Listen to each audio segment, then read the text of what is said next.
Hello everybody, welcome back to the channel. I haven't put a video out for a while, and for the last couple of months I've been weathering boxcars. I didn't film any of it, so I thought I'd just put a quick video together showing the techniques that I've used on this car, which is the same across all the previous ones that I've done. I'll probably put another video out showing the fleet as it is so far. On this video I'm demonstrating a few simple techniques using oils to give a rusted and weathered effect on the boxcar. Again, this is how I do it. I'm no expert. There are probably 100 other ways of individual people do it. This is just the techniques that I've worked up over the last few months, and I'm really pleased with the results I'm getting from them. So without further ado, crack on with the video. I hope it's of some use. Let's go back in time and I'll show you how this boxcar was weathered. So this is the victim of today's video. It's an exact rail Evans USRE early 5277 boxcar, one of a pair that I've got. I've been looking at various photos of these. As ever, I'm not following this specific car. This is 219301, but I'm going to model this as a medley of others. One particular one that I've picked out is 219329, which is, if I can get that in the light a bit better, as you can see it's quite well weathered. The door appears to have been replaced at some point.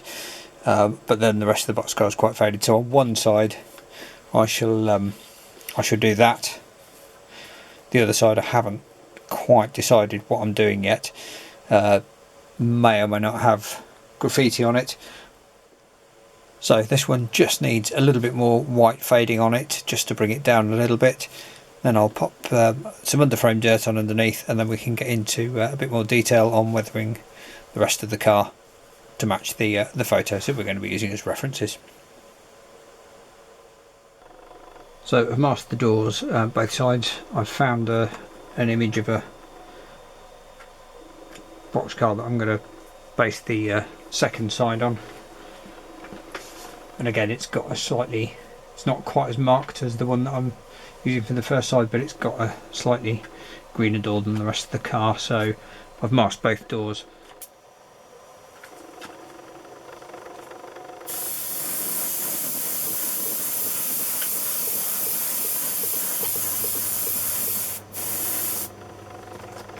I left the trucks on when I did the GT boxcar. I took the trucks off to paint it, and then at some point I put it down and actually broke some of the stirrups off. So if I leave the trucks on, they'll just help protect the stirrups.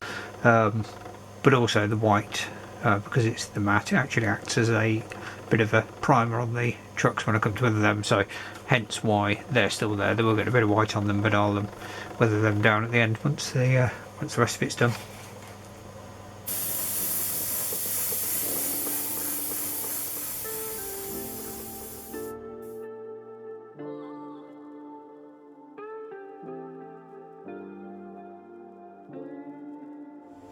So this side of the car I'm going quite heavy on the white to really fade it. It actually looks quite yellow on the car itself, but I want to take it down with the white. Then I'll add the yellow with the yellow effect with a kind of light brown oil over the top once this is dried, when I actually get down to weathering it. Okay, so I'm all set up. I'm ready to go and get some paint on this model at last. Quick word first on this. These are what I use for all the box cars that were in the at the introduction to the video. I use these ammo oil brushes, oil paint in a pot. It comes with a little brush, but I don't use the brush. I use my own brushes. But the ones primarily that I'm going to be using for this job are this earth clay, the dark brown, and of course rust. Excuse me, and of course rust. So those are going to be the three main colours that go onto the side of this car, and they're the ones, like I say, that I've used on most of the other ones that were shown in the video at the start. Got my brushes, selection of different types, from fine to thick, and I've got some of the very fine ones for doing the detail. And then last of all, got some white spirit in a milk bottle top for cleaning the brushes, but it'll also work for moving the paint around on the model itself. first thing I'm going to do is add some, have a go with this. See how this works. This is the first one that I'm actually going to do in this style, which is to, and this is how I've always done them, but I haven't done it with this colour, to add the sort of yellowing effect on the body side. Just to put some spots of the earth clay on. Just do the first couple of sections here.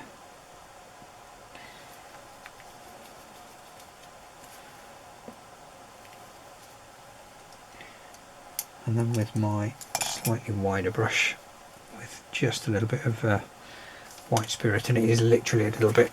The other thing I've got, of course, essential for all these sorts of jobs is kitchen towel, kitchen paper. I'll wipe most of the white spirit off, and then we can run these down,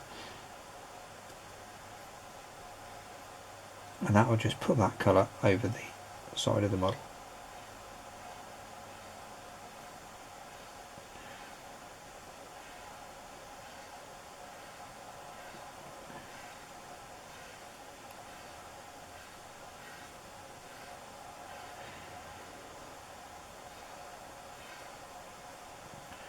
Just a bit of time. If I decide I need more, I can always come back and add some more.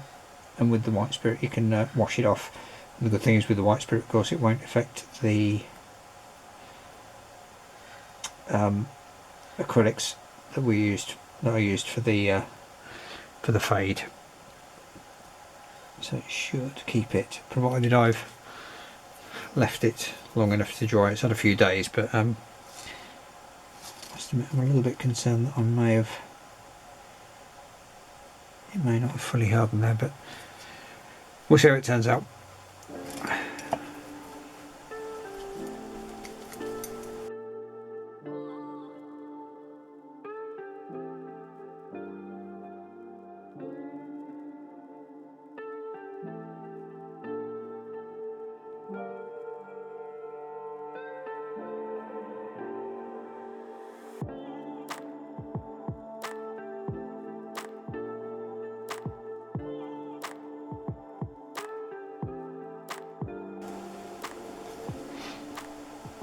Okay, that's the first run of that on. I'll just give that a few minutes to dry out for the white spirit to evaporate, and then you can get a good impression of how that's come out on the car. It doesn't matter if it's a bit blotchy.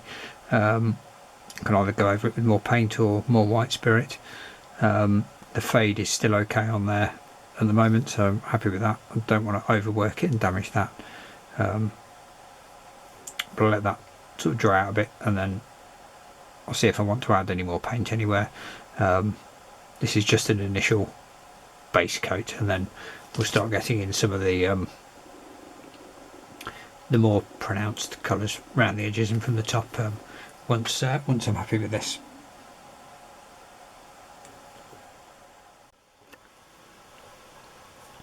Okay, so that's the first coat on.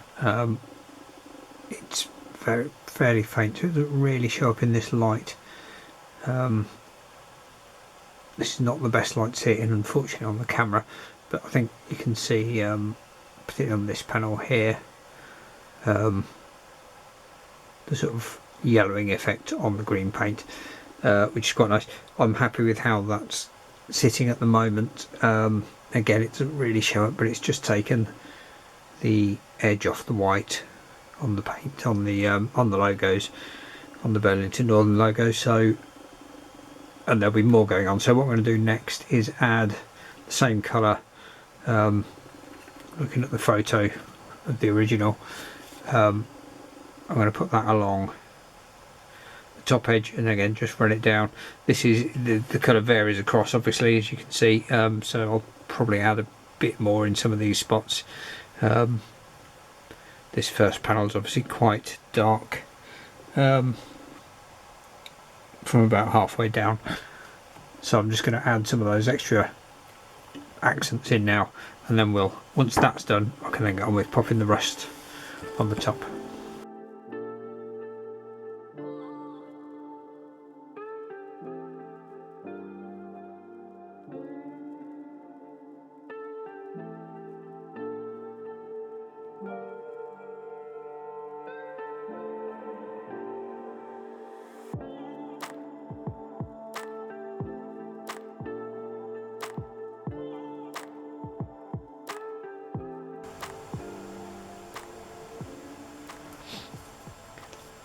Okay, so that's quite a good first run on the end there. It just darkens it down underneath very slightly, and it's starting to bring down the colour.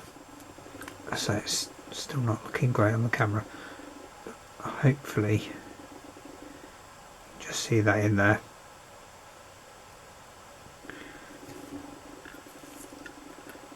I'll get reset with some different lighting, and we'll have a look at it once it's done in a better light.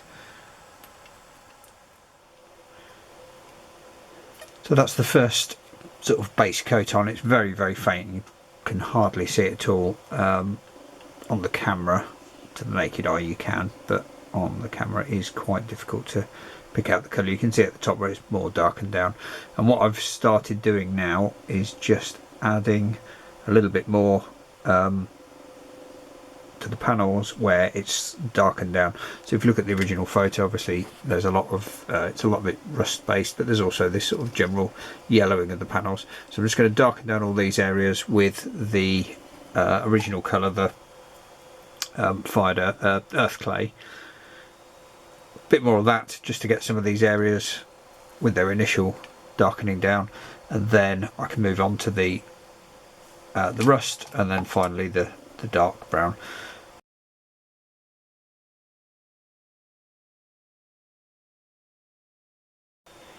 I'm not trying to get it very dark at this stage, and this is just literally a base coat just to give a bit of depth as I add more colours on top. Hopefully to make it give it a good bit of depth and a bit of colour variety across the area that I'm looking at. The oils do take a while to dry completely, which is quite good because you can keep moving them around. Like this morning, this has been overnight. This morning I've come back to it. I can move some of the marks I've put on if I decide it's too much, but it's dry enough I can add a bit more to it, and we can darken it down as required. So that's the advantage of using the oils. And then, as I say, even if I start adding more colours on top before this is fully dried, not a problem. They'll mix in and they'll just add that little bit of blurring effect, soften the edges, which is what I've done with this, where I've put the white spirit on. I'm putting some more paint over the top. That quite nicely kind of blurs any sharp edges that you do have. I think it produces quite a nice effect.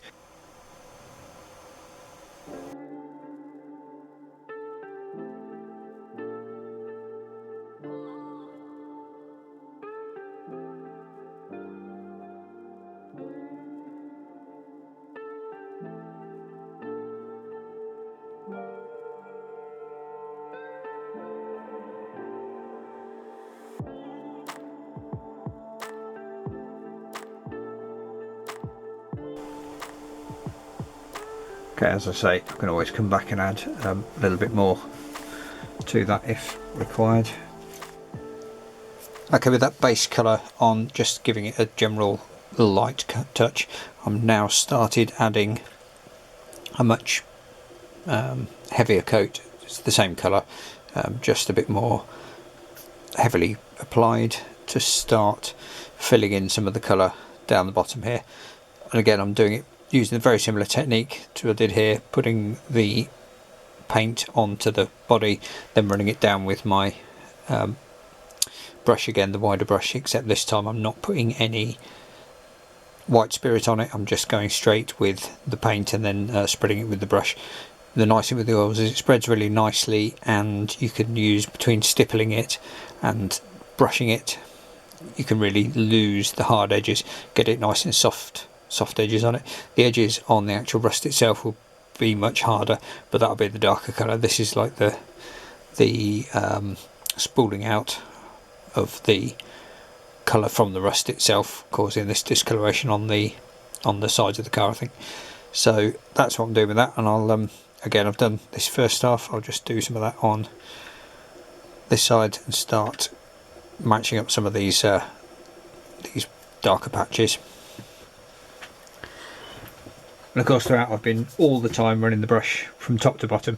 In some of the areas it's harder to get to behind the steps. I'm having to sort of work in behind there from above and below, but all the time I'm going up and down. I've got no sideways motion at all. because all this weathering runs down, and it's coming off the bottom where it runs down the bottom here. I'm pulling some of the pigment onto the bottom here to start getting this effect as well, although I'll be doing this separately anyway to really do it, but it doesn't matter if this pulls down over the top, it just will all help add to the effect.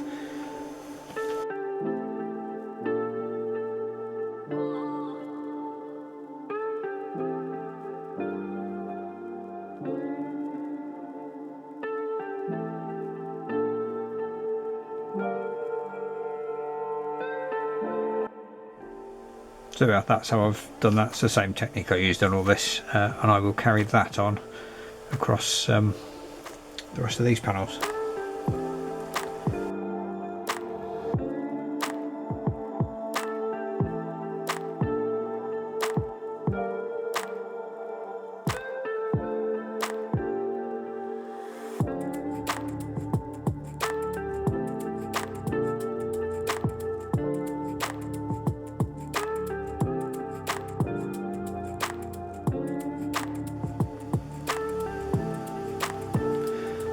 So that's the first layer of paint on. The earth clay is done.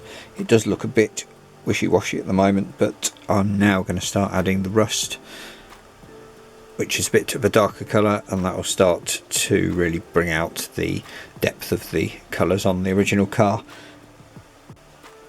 I'll be using exactly the same techniques for this as I used for the first base coat, but I will be picking out some more of the detail on the original where the particular rust marks are. I'll be picking all those out, where I've put the bloom using the earth clay. Pick all those bits out with the rust colour. So with that, I won't film the whole process, but I'll show some bits of it, and then we'll have a look at the end results once that's done.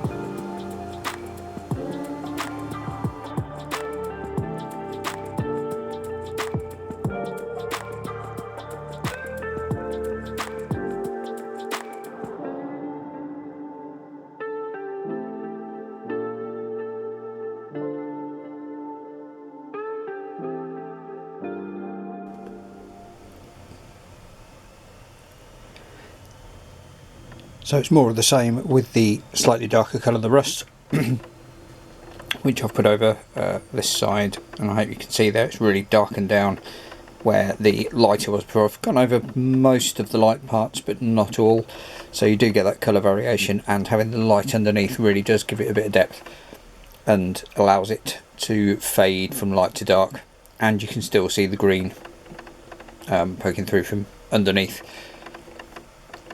I think the key bits are some of these smaller areas where I popped a little bit of light fading. They've now got their little rust patches on them, and the nice thing with the oils is, particularly with stippling with the slightly wider brush I've used, you get quite a nice rust texture. You get those sort of lumps in there, which is why this works so well and is, for this application, I think so much better than doing it with an airbrush, because you get that real texture building up. So I haven't done the other side yet, and obviously you can see the contrast there between the two. I'll do the right side, and then we'll look at getting the dark brown over the top, which really just brings it all to life and adds those shadows and the older rust patches.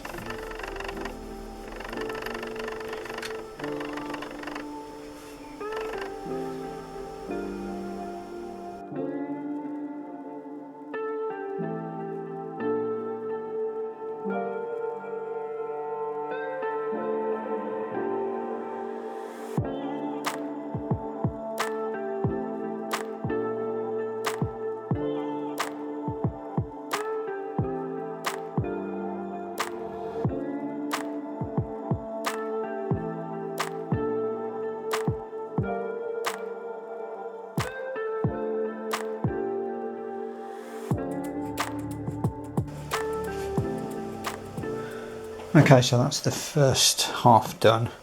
That's taken me about half an hour to do that. It's largely pretty much dry brushing, and I hope in this light you can see the contrast between this side that I've done and the side that I haven't done.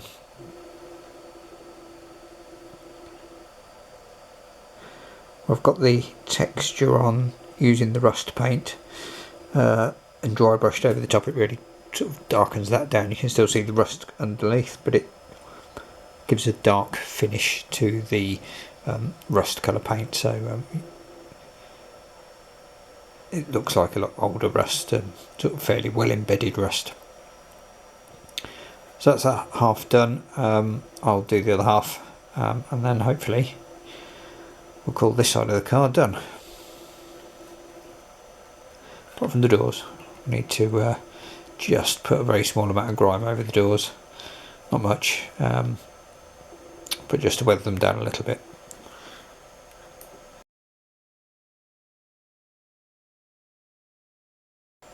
Certain amount of what I've done here as well, it's been about getting almost artificial shadows in. I've just run, again I didn't video the whole thing, you'd want to sit through an hour of this, but just run a very fine line down the edges of the strakes, just to give a sort of a shadowed effect.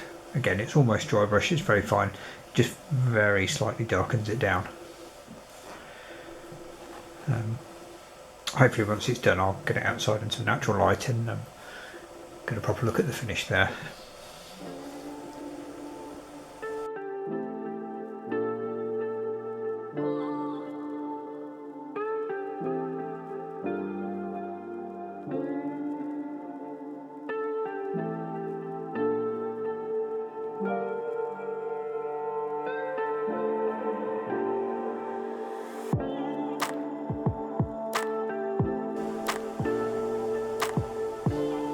Okay, that's the door done. I think I've got my head in some of that footage, so some of it won't be very usable, but just very gently, and it's just to bring out the details around the edges. We'll see how that looks once it's dried. I don't think we should need much more on it. So next, onto the roof.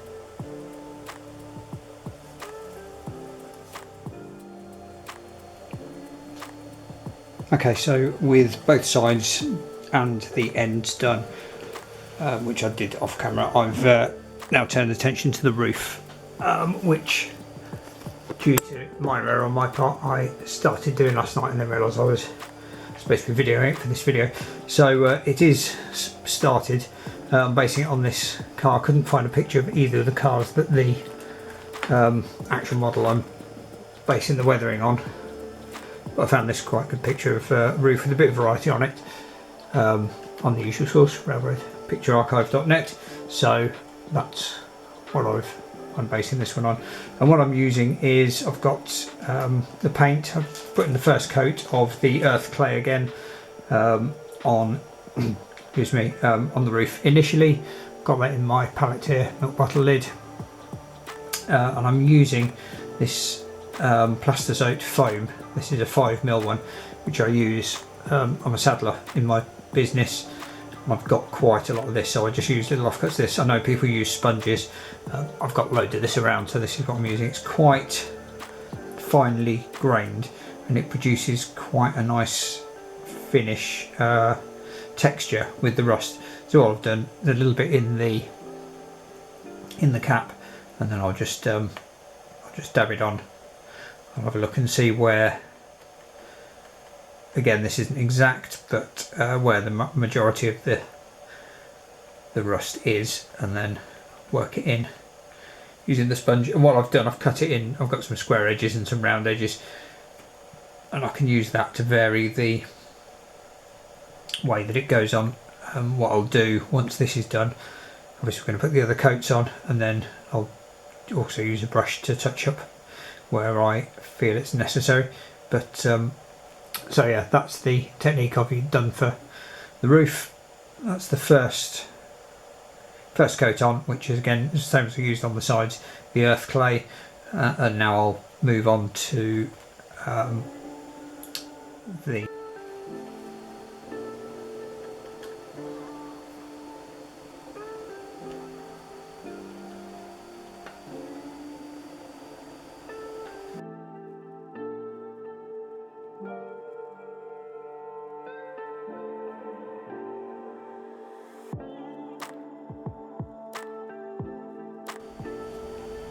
that's the roof pretty much done.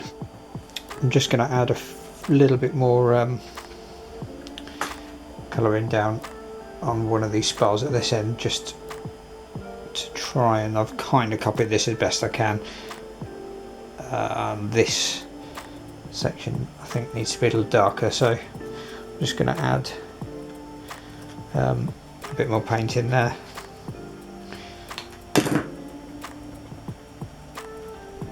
I'll just go straight in with the rust colour now, and then I'll put some of the darker over the top of that.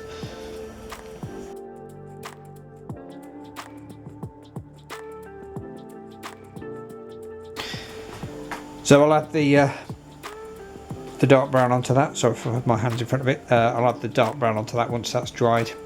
Then I think once the wash is on, we'll call the roof done. That is then, I'm just going to touch in the couplers and the trucks. I've got the door on side 2 still to do now. I've had side 2 has been a bit of a conundrum. I've chopped and changed what I'm doing with it quite a few times, but the door is going to need some airbrush paint on it, and I'm going to use a chipping technique that I've never used before, so I'm not going to include that on this video. So this car is pretty much done now, aside from the door. I'll show you what it's looking like once those extra little bits are done.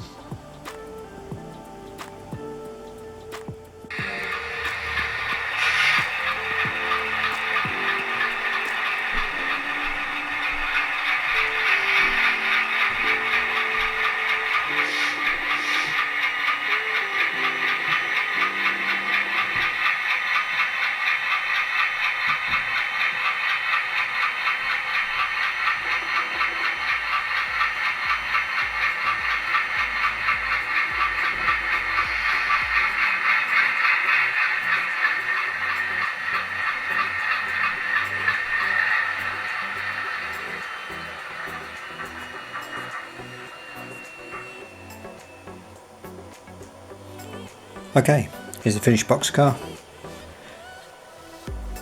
Hopefully that was interesting and useful. It's all fairly simple techniques and fairly quick to do. It has taken me a few weeks of filming to get this done, but that's mostly because I've been doing the odd evening here and there, so it's taken a little while to get it all finished. But in effect, you could probably get one of these done in a week of evenings if you wanted to. So yeah, that's the outcome. I think I know weathering and graffiti isn't for everybody, but I think it just brings a bit of variety to the layout and just gives the layout a bit of life. So there we are. Okay, I hope that was useful, and I will see you on the next video.